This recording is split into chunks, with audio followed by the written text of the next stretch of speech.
దేశవ్యాప్తంగా శ్రీరామనవమి వేడుకలు ఘనంగా జరుగుతున్నాయి. రామనామస్మరణంతో రామాలయాలన్నీ కూడా భక్తులతో కిటకిటలాడుతున్నాయి. పలు ఆలయాల్లో నిర్వహిస్తున్న సీతారాముల వారికి కళ్యాణాన్ని తిలకించేందుకు భక్తులు బారులు తీరారు.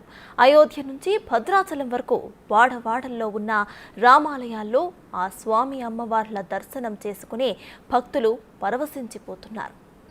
మేడిపల్లిలోని సీతారామస్వామి ఆలయంలో నిర్వహిస్తున్న కళ్యాణ వేడుకకు సంబంధించి మరిన్ని డీటెయిల్స్ ను మా ప్రతినిధి సుజాత అందిస్తారు. సుజాత, అక్కడ అప్డేట్స్ ఏంటి? మేడిపల్లి మండలంలోని శ్రీ వీరాంజనేయ స్వామి ఆలయంలో అయితే మాత్రం ఎంతో అంగరంగ వైభవంగా సీతారాముల కళ్యాణానికి సంబంధించినటువంటి వేడుకలు ప్రారంభించారు. నూతనంగా ఏర్పడినటువంటి కమిటీ సభ్యులతో మొదటిగా అమ్మవారికి సంబంధించినటువంటి కొన్ని పూజా కార్యక్రమాలు చేస్తారు. మనం చూస్తున్నాం కదా, ప్రస్తుతము ఎదురుకోళ్ల కార్యక్రమం తర్వాత అమ్మవారికి సంబంధించినటువంటి కళ్యాణ మహోత్సవాన్ని పూజారులు ఎంతో భక్తి శ్రద్ధలతో ఈ వేడుకలు నిర్వహిస్తారు. ప్రస్తుతం మనతో పాటు కమిటీ సభ్యులు ఉన్నారు. ఏ విధంగా ఈ కార్యక్రమాలను ఏర్పాటు చేస్తారు అడుగుదాం. చెప్పండి, మొదటిసారి ఏర్పడినటువంటి ఈ కమిటీ ఆధ్వర్యంలో వేడుకలు ఏ విధంగా చేస్తున్నారు? మా కమిటీ ఏర్పడి ఈ సంవత్సరం మొదటి వార్షికోత్సవం ఇది. చాలా బాగా చేస్తున్నాము. సీతారామ కళ్యాణం అంగరంగ వైభవంగా నిర్వహిస్తున్నాం ఈసారి మేము కూడా. ఇక్కడ మాకు కూడా స్థానికులు కానివ్వండి, చాలా మంది భక్తులు కానివ్వండి మాకు చాలా విధంగా సపోర్ట్ చేశారు. ఆర్థికంగా కానివ్వండి, వస్తు రూపాయన అన్ని రూపంలో మాకు బాగా సహకరించారు. మా కమిటీ సభ్యులు కానీ, మాజీ చైర్మన్, మాజీ కమిటీ సభ్యులు కానీ అందరి సహకారంతో మేము చాలా బాగా అంగరంగ వైభవంగా ఈ కార్యక్రమం నిర్వహిస్తున్నాం. చెప్పండి, పూజా కార్యక్రమాలు ఏ విధంగా జరుగుతాయి? ఈ యొక్క కార్యక్రమము శ్రీ వీరాంజనేయ టెంపుల్లో ప్రతి సంవత్సరము పెద్ద ఎత్తున, నిజంగా చెప్పాలంటే కనివిని రీతిలో ఒక 11 క్వింటల్ బియ్యంతో సహా అన్నదానము పెద్ద ఎత్తున ఈ శ్రీరామనవమి కన్నులో జరుగుతుంది కాబట్టి పెద్ద ఎత్తున జరుగుతుంది. ఈ కొత్త కమిటీ కూడా వచ్చింది, స్థానిక కార్పొరేటర్ మేము అన్ని చెప్తున్నాం. పెద్ద ఎత్తున చాలా బాగా జరుగుతుందని కోరుకుంటున్నాం.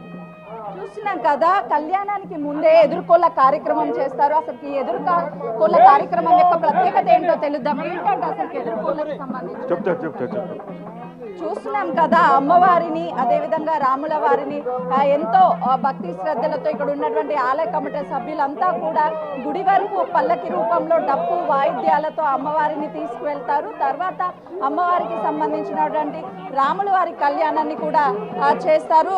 ఇక్కడ ఉన్నటువంటి భక్తులు కూడా ఈ వేడుకను చూసేందుకైతే మాత్రము ఎక్కడి నుంచో వివిధ ప్రాంతాల నుంచి ఇక్కడికి వస్తూ ఉంటారు. ఏ విధంగా ఉన్నాయండి ఇక్కడ ఏర్పాటు? చాలా చాలా చాలా బాగున్నాయండి, అద్భుతంగా చేస్తున్నారు. నిజంగా భద్రాచలం రాముడి వారి దేవాలయం జరిగినట్టుగానే జరుగుతుంది ఇక్కడ. ఈ ఎదుర్కోళ్ళ కార్యక్రమం కూడా అన్ని చోట్ల కూడా అమ్మవారికి చేస్తూ ఉంటారు. ఇక్కడ ప్రత్యేకంగా చేస్తున్నారు. ఏ విధంగా అనిపిస్తుంది? చాలా సంతోషంగా ఉంది, చాలా హ్యాపీ. అమ్మ, చెప్పండి, సీతారాముల కళ్యాణం అనగానే ఎంతో ఆనందంగా ఈ కార్యక్రమంలో ముఖ్యంగా మహిళలు పాల్గొంటూ ఉంటారు. ఇక్కడ పూజా కార్యక్రమాలు ఏ విధంగా ఉన్నాయి? చాలా బాగున్నాయి. సీతారాముల కళ్యాణం చూస్తున్నాం కదా, పల్లకి రూపంలో అమ్మవారి అదేవిధంగా రాముల వారి అందరి కూడా ఆ పూజా కార్యక్రమాల మధ్య అయితే మాత్రము అమ్మవారి సన్నిధికి తీసుకువెళ్తున్నారు. ప్రస్తుతం మనం విజువల్స్ లో చూస్తున్నాము.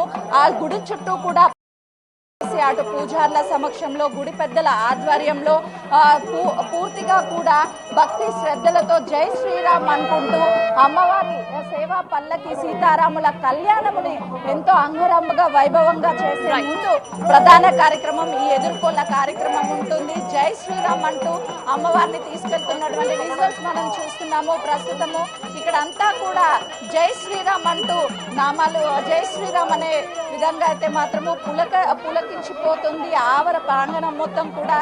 ఎంతో మొత్తానికైతే మాత్రం మరికొద్ది సేపట్లోనే శ్రీరాముల యొక్క కళ్యాణం అనేది మొదలకపోతుంది. కళ్యాణానికి సంబంధించి భక్తి పెద్ద ఎత్తున ఈ పూజా కార్యక్రమాల్లో పాల్గొంటారు.